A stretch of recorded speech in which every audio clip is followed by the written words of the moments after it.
ASN di Aceh Besar juga lemah.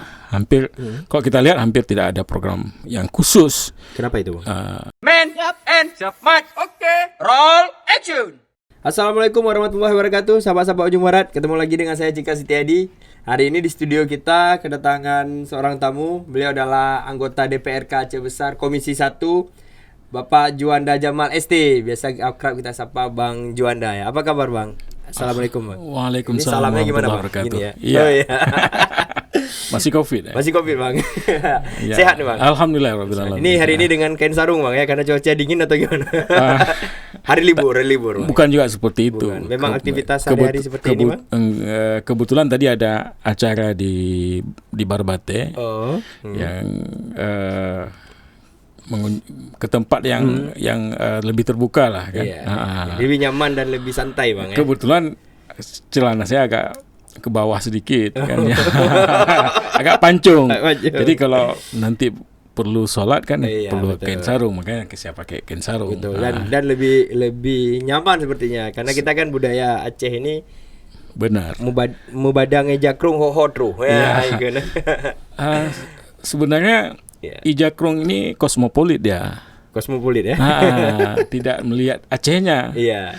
Jadi kalau kita ke Myanmar, ya hampir semua orang Myanmar gunakan sarung. Iya. Kalau kita ke Kamboja juga demikian. Kita ke Laos juga demikian. Jadi Ijakrung, Pajuh Ranup, itu adalah kosmopolit. Kosmopolit. Iya. Oke, Bang, ini di depan kita ada sebuah buku. Ini adalah buku karangannya Bang Juanda dengan judul Masalah Aceh Lesago dengan tagline-nya itu masa lalu, kini dan masa depan. Nah, tapi gini, Bang, sebelum kita membahas buku yang menarik ini, Bang, kita udah baca. Ada beberapa pertanyaan dulu nih, Bang, untuk mengawalinya biar lebih asik. Boleh. Ini buku merah. Buku merah, Bang ya. Ya, sama seperti baju Abang ya. Iya. Nah, tapi nanti kita akan bahas si merah juga sih, Bang. Okay. Merah hitam putih ya. Ya. Nah, sebelumnya, Bang, apa kabar Aceh Besar hari ini, Bang? Aceh Besar hari ini ada beberapa tantangan sebenarnya. Ya. Salah satunya mungkin ya berkenaan dengan komisi saya kan gitu. Komisi 1, Bang. Itu berkenaan dengan reformasi birokrasi kita ya. Setelah lama ditinggalkan oleh almarhum Pak Iskandar, kan baru terpilih, baru diangkat kembali definitif kan Pak Sulaimi. Jadi memang sebelum Pak Is pun, begitu kami menjadi anggota DPRK, kami melihat ini ada tantangan besar dalam hal birokrasi kita. Karena memang distribusi ataupun penempatan para ASN kita ini luput dari melihat pertimbangan-pertimbangan keahlian mereka, yang kemudian tentunya ini kan akan berdampak pada pelaksanaan program pembangunan. Betul. Kemudian dalam hal ini juga misalnya integrated approach antar beberapa dinas misalnya untuk membuat sebuah program-program yang lebih strategis, lebih monumental, ini juga kurang lemah kan gitu. Jadi koordinasi antar kedinasan juga lemah sekali. Jadi parsial. Kemudian juga misalnya berkenaan dengan kapasitas. Jadi transformasi capacity daripada ASN di Aceh Besar juga lemah. Hampir kalau kita lihat hampir tidak ada program yang khusus. Kenapa itu, Bang? Itulah yang kita kurang paham juga gitu kan. Tapi kan kalau Bapak Bupati kita kan selalu dari tahun lalu, tahun ini juga kembali mengulang misalnya. Jangan ada penumpang gelap, ada penumpang gelap katanya, berkenaan dengan penganggaran juga misalnya kan gitu. Tapi ya kalau tetap ada penumpang gelapnya. Kalau dua tahun beliau mengulang berarti kan tetap ada. Tetap ada ya. Kan gitu. Ini menarik misalnya kalau kita lihat dengan realitas kita kan gitu. Karena biasanya penumpang gelap itu kan naik bukan di terminal. Bukan di yang seharusnya ya. Kan. Kenapa ini bisa ada penumpang gelap berarti kan busnya ada berhenti gitu. Bukan begitu. pasti naik gitu. Bukan? Karena sopir tembak kan. Iya. Menarik ini Bang. Iya. Jadi tapi memang pengalaman kita dalam mungkin ya hampir 2 tahun kan, ada sebuah dinamika politik yang tadinya misalnya kami melihat terjadi 2 kubu kan antara bupati dengan wakil bupati. Yeah, jadi saat benar. kami masuk itu sudah terjadi belahan itu. Iya, benar. Makanya ketika bicara AKD, alat kelengkapan dewan daripada penguasa misalnya PAN kan gitu, mencoba untuk merangkul semua Parnas gitu. Iya. Ya, bahkan termasuk Partai Gerindra yang tadinya kalau kita lihat misalnya Mualim di situ di Aceh Besar, Gerindra juga lari ke sana gitu. Jadi dalam hal merebut AKD itu, perebutan AKD itu ya istilahnya ada koalisi besar daripada Parnas. Iya. Sedangkan yang tinggal kan Parlok. Partai Aceh, PDA sama Tapi Parnas PKS PNA. kan satu ini juga ya, satu fraksi juga ya? Enggak. Juga koalisi besar. Koalisi besar. Jadi kemudian kita bilang, ya kalau kita cuma 11, teman-teman koalisi besar ada berarti 11 tinggal ada 24 gitu kan. Ngapain kita aja? Kan kita lemah nih. Ngapain kita layani kan gitu. Kenapa biar aja mereka bertarung di atas ring itu sendiri gitu kan. Kita nggak usah ladeni, biar aja kita di bawah ring gitu kan. Bagaimana dia melawan gitu. Tapi kalau itu terjadi ini kalau misalnya kita menjadi oposisi, misalnya ramai orang, kenapa kalian nggak jadi oposisi? Kalau kita lihat misalnya situasi bupati dengan wakil bupati, relasinya seperti itu, ini kan berdampak besar bagi pembangunan Aceh besar gitu. Maka kemudian kita sepakat, kenapa nggak kita rekonstruksi lah kan gitu. Apalagi misalnya kalau kita lihat anggota DPRK Aceh Besar ini semua muda kan gitu. Jadi jangan sampai misalnya mereka melakukan sebuah sejarah baru yang juga membuat sebuah sejarah yang sejarah itu sama dengan para senior di Aceh Besar dulunya yang kita lihat arah pembangunan nggak jelas gitu kan gitu, nggak jalan. Kenapa nggak misalnya kita yang muda ini membangun sebuah fondasi baru politik yang itu membebaskan gitu. Kan jadi kita respon tentang kemiskinan secara lebih konkret. Jadi nggak kemiskinan itu kan jangan hanya ngomong makro gitu. Kalau bicara kita sekian sudah menurunkan sekian persen, itu kan makro. Data BPS itu kan makro. Dari mana dilihat gitu. Jadi pencapaian kita jangan melihat dari data makro. Harusnya kita lihat langsung dari data mikronya gitu. Kan begitu juga misalnya indeks pembangunan manusia katanya seperti ini dan, gitu kan. dan itu sudah berhasil ya dengan salah satunya hubungan kedua pimpinan di Aceh Besar itu sudah mulai agak harmonis ya. Itulah kan terakhir kemudian nggak tahu kan ada deal apa kan gitu. Ya, yang jelas bahwa katanya ya ini juga rahasia publik juga, rahasia umum kan gitu.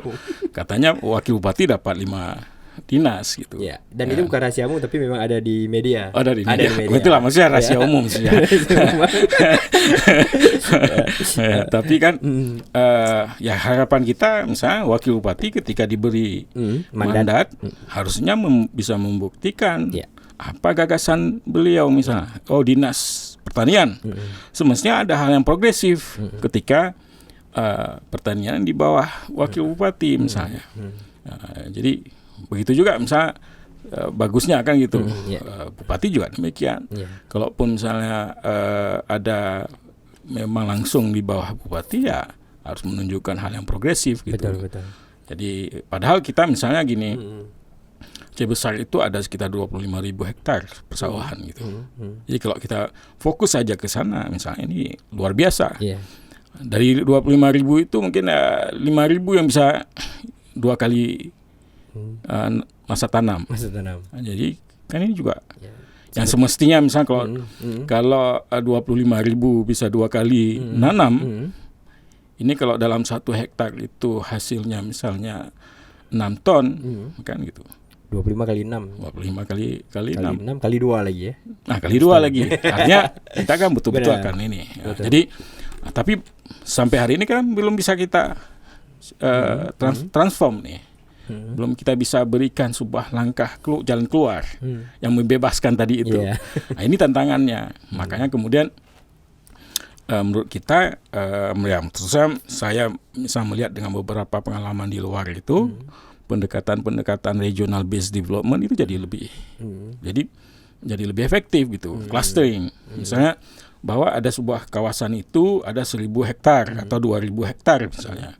Jadi tapi belum ada DI yang bisa menjangkau itu. Kita harus melihat dari mana sumber airnya. Oh, sumber airnya harus dengan kita ada di Kurung Aceh misalnya. Jadi bagaimana air Kurung Aceh ini bisa mengalir ke sana? Teknologi apa yang kita perlukan gitu. Jadi sehingga apa bisa teraliri. Jadi langkah-langkah yang membebaskan seperti ini yang semestinya harus kita lakukan gitu kan. Dan itu sudah mulai dikerjakan ya sedikit ya. Sudah mulai dilakukan. Ya. Salah satunya misalnya gini, kita ambil sebuah inisiatif kemarin. Secara mandiri, Pak? Tetap saja kita ingin membangun relasi dengan pemerintah kan gitu, karena misalnya apa yang inisiatif kita membangun sebuah kawasan yang namanya Sibreh. Sibreh kan gitu. Sibreh itu daging beras. Bukan sibreh. Nah, mungkin tadinya sibreh itu daging beras secara sejarah karena mungkin di situ penghasil sentra daging dan beras, namanya sibreh kan gitu. Nah, jadi kita buat kawasan dengan harapan ini bisa menjadi sebuah pilot project, bisa menjadi percontohan bagi kawasan-kawasan lainnya gitu. Jadi sekarang bahkan konsep kita sudah kita siapkan. Bapak Bupati sudah memberikan surat rekomendasi bahwa ini nanti dijalankan oleh Koperasi Sibreh. Kemudian Gubernur juga sudah menyurati Menteri Pertanian untuk menetapkan 2 lokasi food estate Aceh. Salah satunya Aceh Besar. Dan kemudian kita tadinya hanya di Aceh, di Sukamakmur, ya, di kampung misalnya di Blang Raya namanya. Blang Raya ini meliputi Sukamakmur, Ingin Jaya dan Simpang 3 sebagian Darul Kamal. Nah, tapi kemudian ketika kita konsultasi lebih jauh dengan Kementerian Pertanian, mereka menawarkan supaya ini bisa masuk dalam program strategis nasional, namanya food estate gitu. Nah, maka kemudian kita buat lagi konsep dengan Bapeda provinsi juga. Namanya dan juga Dinas Pertanian Provinsi ya. Kita namakan dengan Halal Food Estate Sibreh. Jadi ada 5.120 hektar semua. Jadi kita padukan nanti antara padi dengan ternak. Limbah padi ini bisa dimanfaatkan ke peternakan, ke pakan ternak. Kemudian limbah ternak bisa dimanfaatkan untuk energi dan juga untuk kompos. Sehingga apa? Sehingga kalaupun misalnya di 3 tahun kemudian di 2025 pemerintah kan menghilangkan subsidi, petani kita sudah siap gitu. Oke. Ya mudah-mudahan ya. Amin. Ya. Baik Bang, kita kembali nih ke si merah tadi, tapi bukan bukunya Abang. Ini belum masuk ke bukunya Bang. Karena Abang juga dari fraksi PA, mungkin kita mau nanya nih Bang. Sikap PA gimana sih Bang dalam menghadapi penundaan pilkada di Aceh ini? Kan sempat nih baru-baru ini trending gini, sedang heboh ya. Mualim marah-marah bukan mualimnya sih, tapi petinggi PA. Sebenarnya gini, ini kan politik. Masa kita marah-marah sudah selesai nih. Selesai. Bahkan nggak hanya marah-marah kita pegang senjata gitu kan gitu. Itu dengan MOU, kemudian ada UPA sudah selesai. Artinya sekarang masa kemudian kita membangun sebuah strategi baru, strategi perjuangan politik. Ada Partai Aceh misalnya. Jadi Partai Aceh ini ya kalau dilihat dari Monas mungkin ya ini partai lokal. Tetapi kita sebagai di Aceh jangan lihatlah Partai Aceh dari Tugu Monas, tapi lihatlah Aceh ini dari Menara Masjid Raya kan gitu. Sehingga apa? Ini partai nasionalnya Aceh gitu. Kan gitu, tanda petik gitu kan. Partai nasionalnya Aceh. Kira jadi ya kan gitu. Jadi artinya gini, ketika misalnya Jakarta memutuskan ini di 2024 misalnya, ya, tentunya pemerintah Jakarta, kepemimpinan politik Jakarta, presiden dan juga pimpinan partai penguasa di DPR RI lah, mereka punya kepentingan politik dengan itu.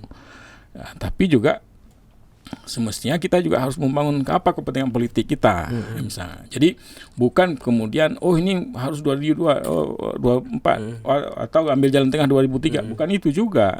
Kita harus melihat kira-kira apa keuntungannya, apa kerugian bagi kita. Kalau misalnya ini 2024, artinya akan ada PLT. Otomatis apa kerugian kalau ada PLT terhadap pembangunan? Jaminan dan lain sebagainya, kan? Terutama misalnya bagaimana mempertahankan perdamaian yang sudah ada ini misalnya. Jadi kita bisa negosiasikan ini ke Jakarta bahwa kalau misalnya ini di 2024 atau ini di 2023 ini akan memberikan efek misalnya negatif bagi kemajuan pembangunan perdamaian maupun pembangunan Aceh secara menyeluruh gitu. Jadi komunikasi politik ini harus kita bangun gitu. Nah, ini sekarang sedang proses ya, Bang? Iya, komunikasi antara kita dengan Aceh dengan pusat. Benar. Jadi kalau seandainya, Bang, kalau seandainya tetap tidak digubris oleh pusat, saya yakin pusat itu katakan akan mempertimbangkan dan kita bisa ini keputusannya bisa berubah. gitu Seandainya kan. tidak berubah, Bang, apa yang dilakukan? Jadi terutama oleh PM. Gini.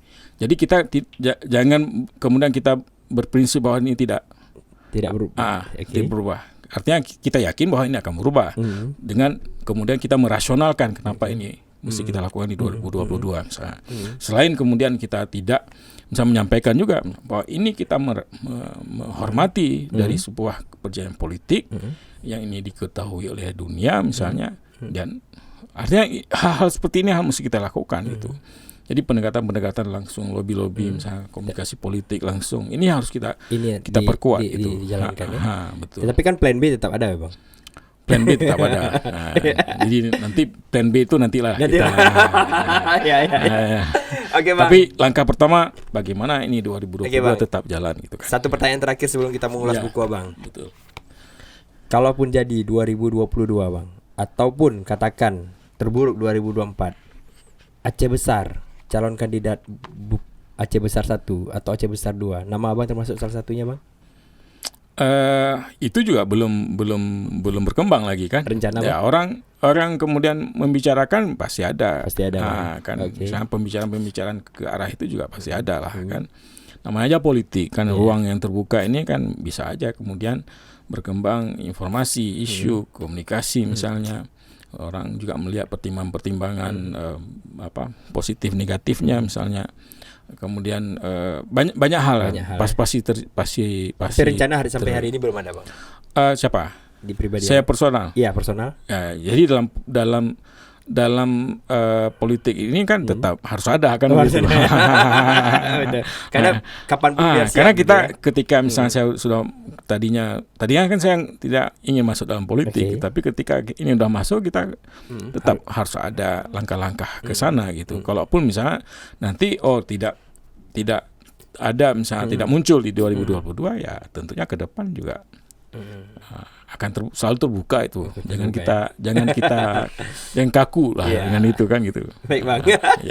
Oke, Bang, kita masuk nih ke yang paling menarik, Bang. Aceh Lesago nih, Bang. Ini dirilis, tapi ini belum di launching secara massal belum ya? Belum. Belum Okay. kita launching. Ini kalau kita lihat kan dari 2020 akhir ya, Bang? Iya. Cetakan pertama 2020. Aceh Lesago jadi Juanda Jamal. Bang, pertanyaan awal nih, Bang. Apa dasar Abang, secara singkat aja mungkin, apa dasar Abang tertarik untuk membuat buku Aceh Lesago ini, Bang? Iya, sebenarnya macam seperti yang saya lihat tadi juga bahwa langkah efektif dalam pembangunan itu adalah regional based development untuk hari ini. Makanya untuk membangun Aceh Besar itu nggak bisa lepas dari Banda Aceh. Untuk membangun Banda Aceh dan Aceh Besar nggak bisa lepas dari Sabang.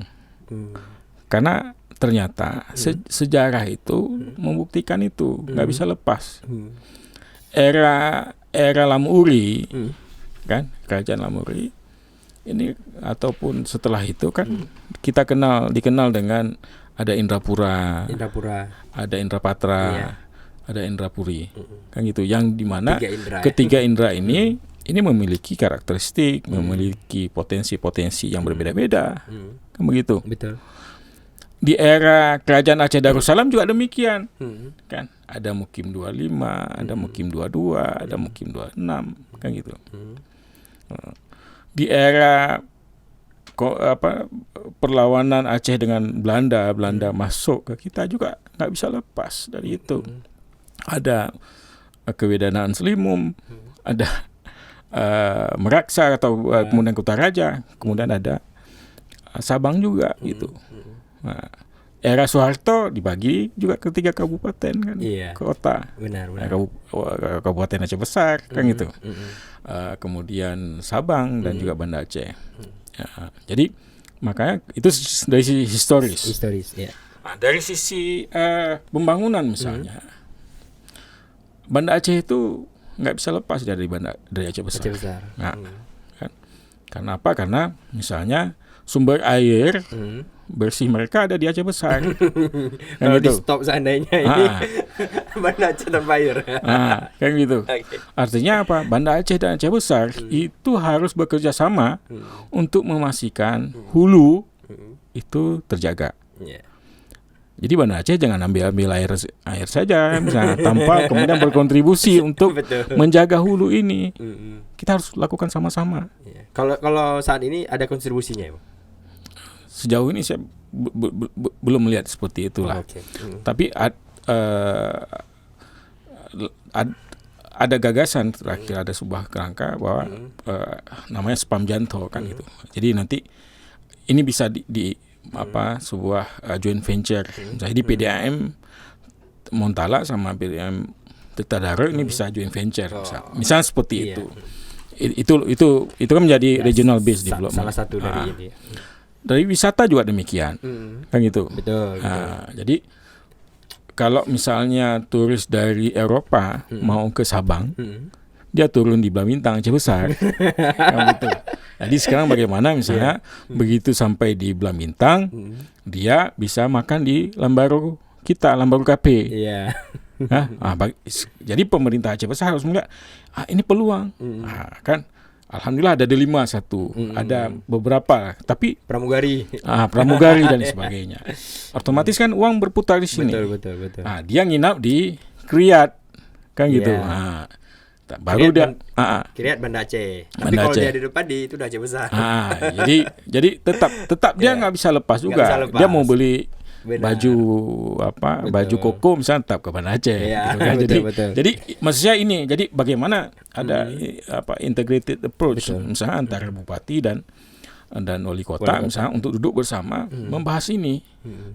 Jadi kalau misalnya kemudian anggaran kita kecil, ketika ini kita padukan, ada sebuah program strategis bersama yang kita bangun, ini PAD bagi Aceh Besar, PAD bagi betul. Jadi ini maksudnya kita harus out of the box lah ini berpikir gitu. Jadi BLA terpikir karena nyam pagi kamu apa? Jangan lagi seperti itulah. Jadi ini bukan urusan pagar lagi, kan? Jadi kalau bicara titik-titik pertumbuhan ekonomi itu sudah berbicara misalnya bagaimana perputaran ekonomi, apa produk yang mesti kita buat gitu, yang kemudian itu saling menguntungkan. Benar. Ini jadi ada share revenue sharing misalnya dari sini gitu. Ini yang harus yang semestinya kita bangun gitu. Yang gagasan ini kan yang seperti saya sampaikan tadi di masa lalu sudah terbangun demikian. Kenapa hari ini harus kita terkotak-kotak, harus berpikir spasial, harus berpikir dalam sebuah kerangka pemikiran yang sempit gitu. Kenapa nggak out of the box lah ya? Jadi salah satu tujuan dari pembuatan buku ini adalah itu. Ya, mencoba untuk kemudian misalnya kita tidak lupa dengan apa yang pernah berlaku di sini dan kita memahami di mana kita berdiri sekarang dan kira-kira apa yang semestinya generasi sekarang dan generasi masa depan lakukan untuk kemudian membuat sejarah juga gitu. Nah, jadi sejarah masa lalu ini yang saat dulu Aceh Lesago ini terbentuk dengan sangat baik, dan itu saat-saat di mana Aceh sedang masa kejayaannya, betul ya Bang? Iya, kalau kita misalnya kita jangan jauh kali lah, misalnya kerajaan Aceh Darussalam. Kalau kita runut ya, kita belajar dari itu ketika kerajaan Aceh ini dibangun di tahun 15 misalnya. Dia ini baru kemudian titik puncak kemajuannya itu di tahun 16. Nah, ada 100 tahun, ada 90 sampai 100 tahun berkembang. Jadi pembelajaran apa yang di situ kita bisa belajar. Jadi kita hari ini misalnya kalau kita ambil momentum MOU Helsinki ataupun Undang-Undang 11 2006 misalnya, sampai hari ini baru 15 tahun. Tapi bagaimana kerangka yang harus kita bangun ke depan.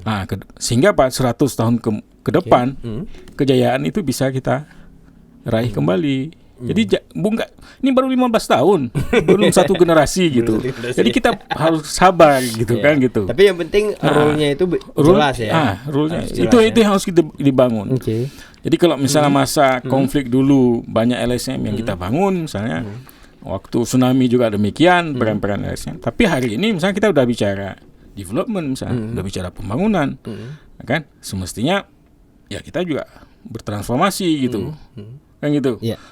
Oke, sekarang apa alat yang efektif untuk kita bisa bangun untuk terlibat, kan? Artinya kita harus mandiri kan gitu. Kalau era development berarti kan kita harus bicara korporasi. Betul. Kan oke lah korporasi dan korporasi ini harus kita bangun kan, karena perubahan ekonomi nanti akan bisa mengubah politik, mengubah budaya. Kan gitu. Ini yang sehingga to business itu bisa kita jalankan gitu, kita wujudkan gitu. Jadi ketergantungan kita pada bantuan pelan-pelan bisa kita minimalisir sehingga dengan perilaku-perilaku bisnis yang mulai kita bangun gitu. Nah, cuman bisnis yang bagaimana? Katanya bisnis syariah. Kan gitu. Nah, padahal Indatu kita juga meninggalkan sebuah konsep yang juga tidak kalahnya gitu. Namanya misalnya dengan sistem Pemawah. Jadi ini sosial ekonominya luar biasa. Kalau Pemawah itu bagi hasil kan. Bagi hasil. Ya, maka kambing 2013 saya buatlah koperasi Bank Mawah namanya. Bank Mawah. Itu yang saya buat. Salah satu ini. Masih berjalan hari ini? Alhamdulillah masih berjalan dan terus ada inilah.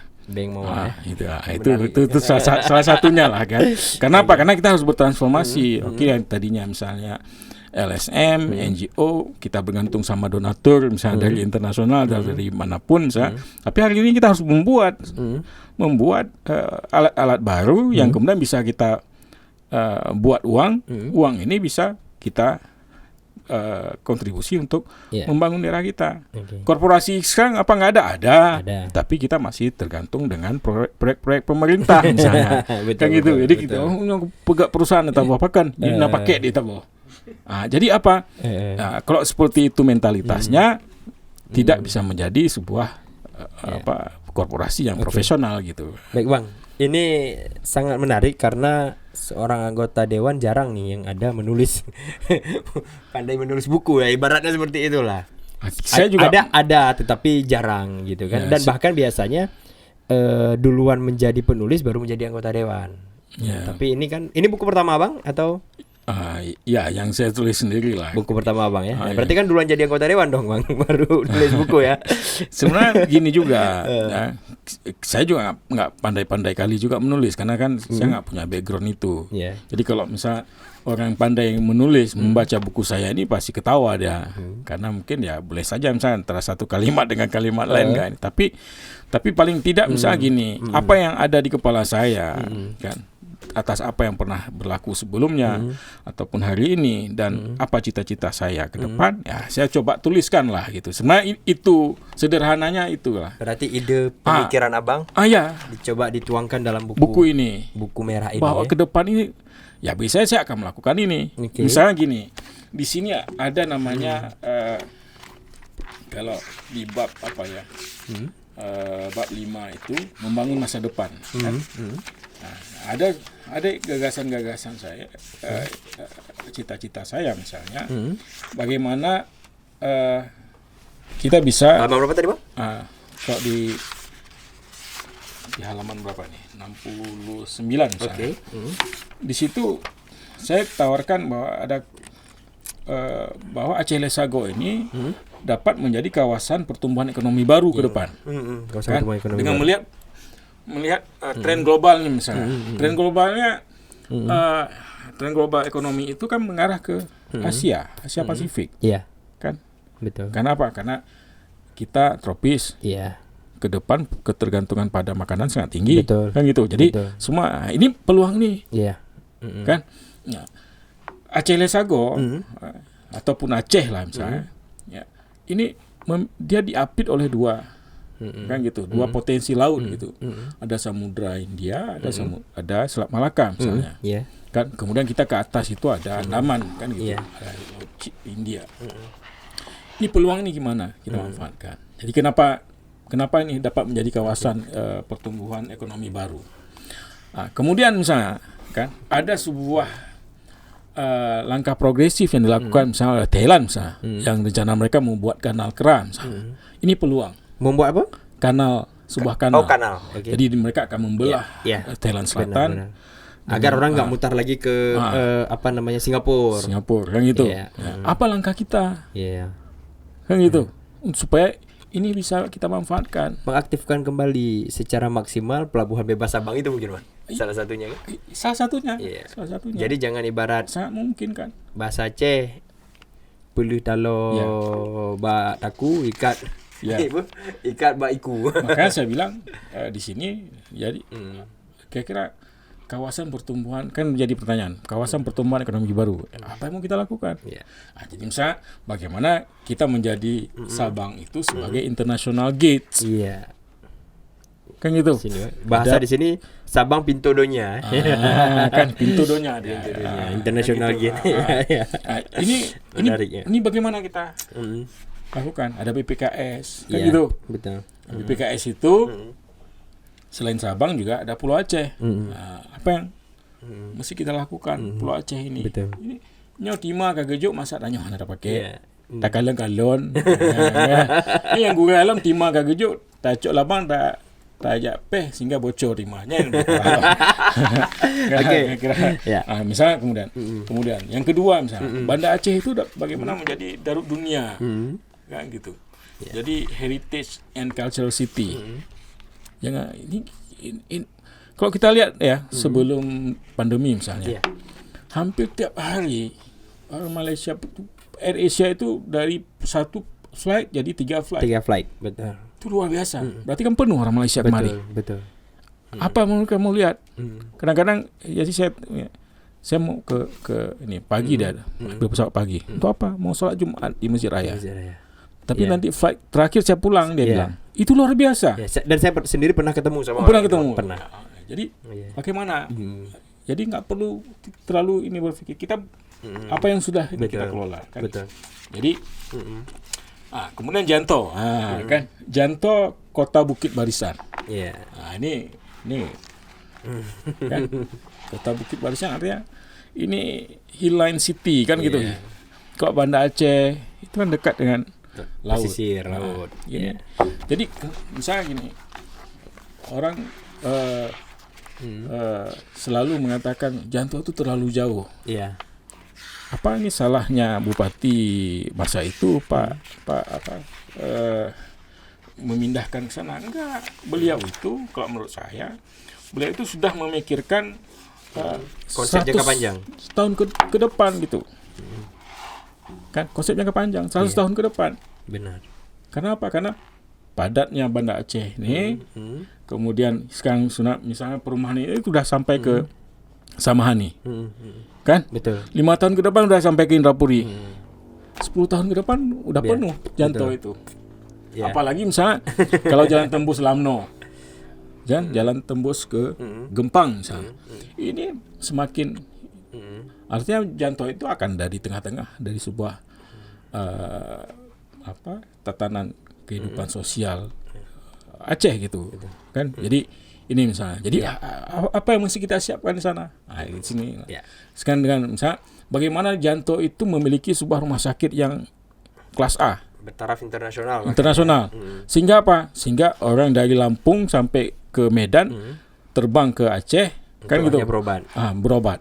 Oh, kita ini Pak, ramai orang-orang Malaysia yang mau misalnya kita ngabdi kan gitu. Mereka jiwa voluntarismenya tinggi. Dokter-dokter. Jadi kebetulan saya ada sebuah komunitas dokter Malaysia yang selama ini kami selalu diskusi dan juga melakukan beberapa pekerjaan kemanusiaan ke Kamboja dan Vietnam.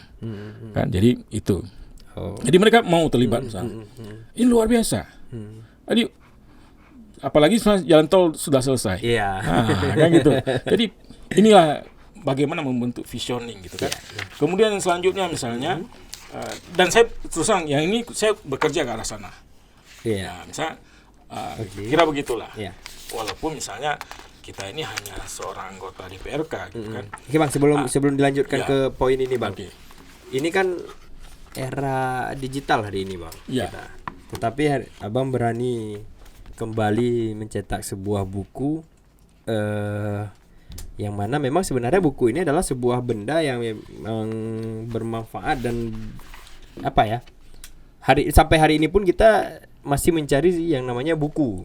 Walaupun nanti ke depan akan berubah secara digitalisasi.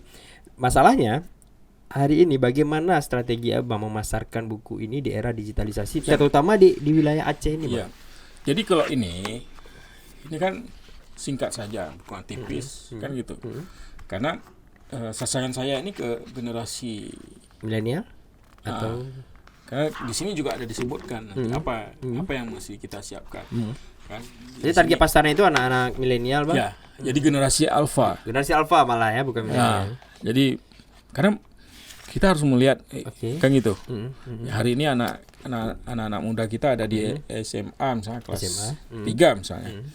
Dalam 5-7 tahun ke depan mereka akan gimana ini kita framing gagasan-gagasan ini di mereka supaya mereka di dalam kepala mereka itu thorough.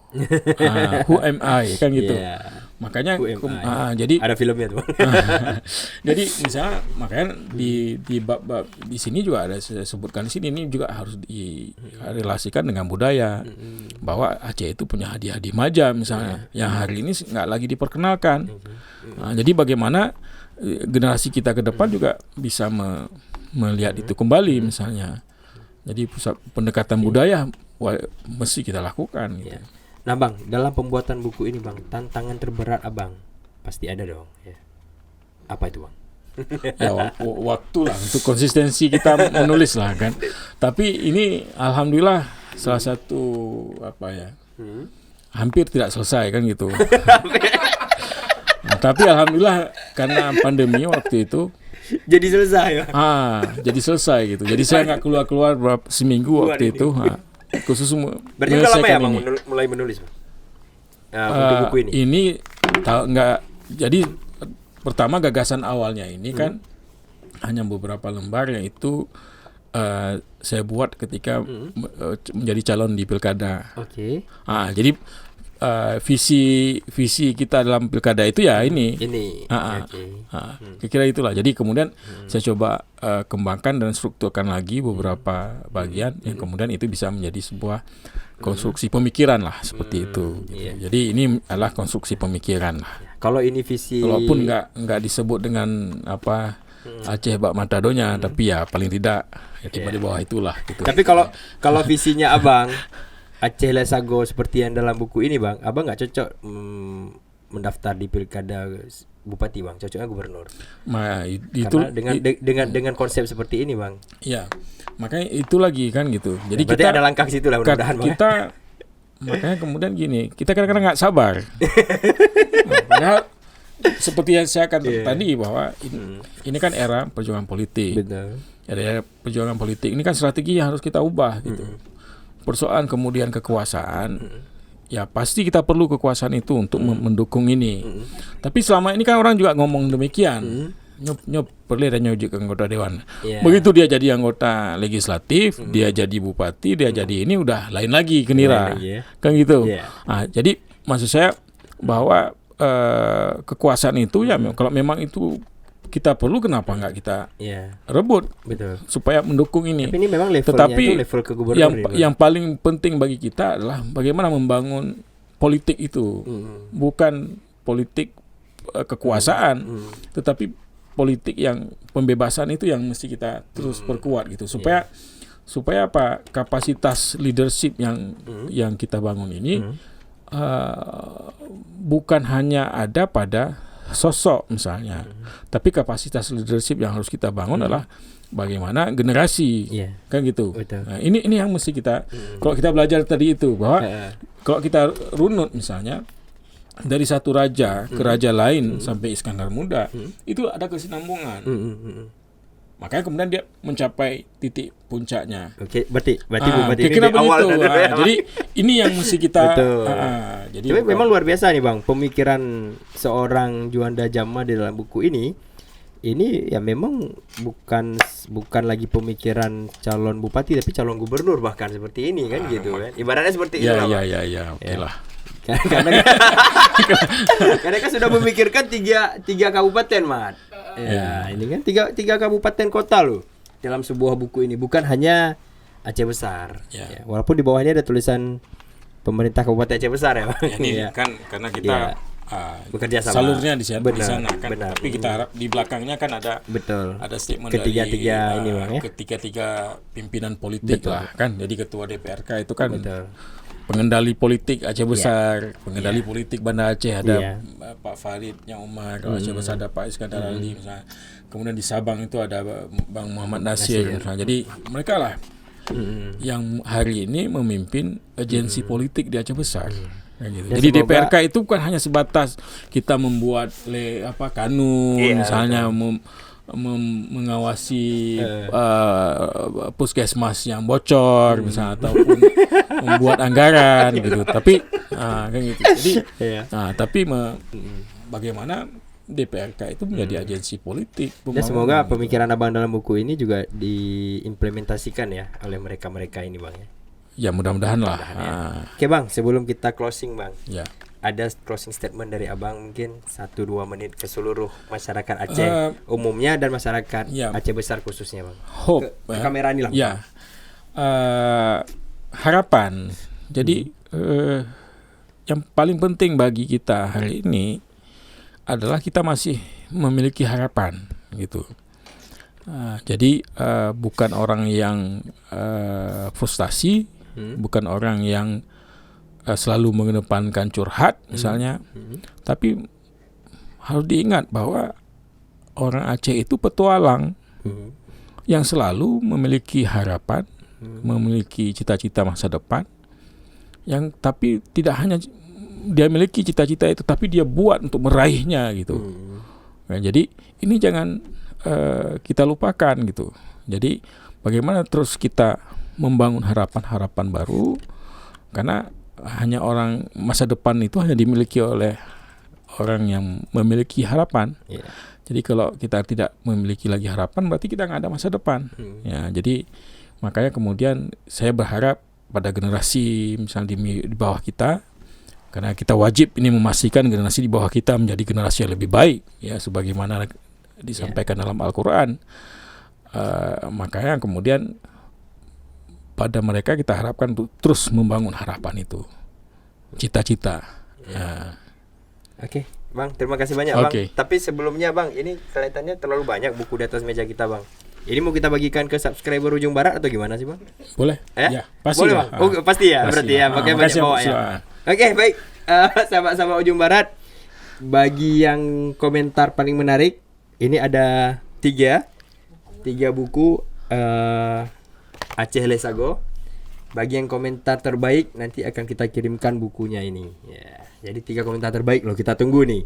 Di komentarnya di bawah. Tulis Instagramnya di bawah biar enak dihubungi. Oke, Instagramnya ditulis di bawah biar enak dihubungi kata Rahmat. Nanti akan kita kirimkan buku Aceh Lesago ini. Ini edisi pertama loh, dan ini belum di launching. Jadi akan ada di tangan kalian sebelum di launching. Gimana luar biasanya ya. Terima kasih Bang Juanda atas kesempatan dan waktunya Bang. Ya Bang. Mudah-mudahan ini bukan kunjungan pertama dan terakhir ya Bang. Ada kunjungan-kunjungan selanjutnya. Pastilah, karena kita diskusi lagi Bang. Harus bersama-sama kita bangun Aceh ini. Benar Bang. Baik, sama-sama Ujung Barat itu aja. Mungkin sama-sama kita ucapin salam di kamera yang sana Bang. Wabillahi taufiq wal hidayah. Wassalamualaikum warahmatullahi wabarakatuh.